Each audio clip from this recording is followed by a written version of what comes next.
ఏమైంది? ఎవరు నువ్వు? నేను. సరే ముందు అక్కడ కూర్చుందామా?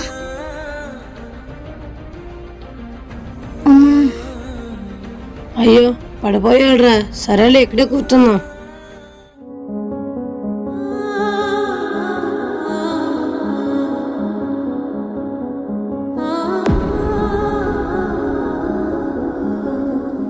ముగ్గురం ఒకే గూటికి చెందిన పక్షులంరా.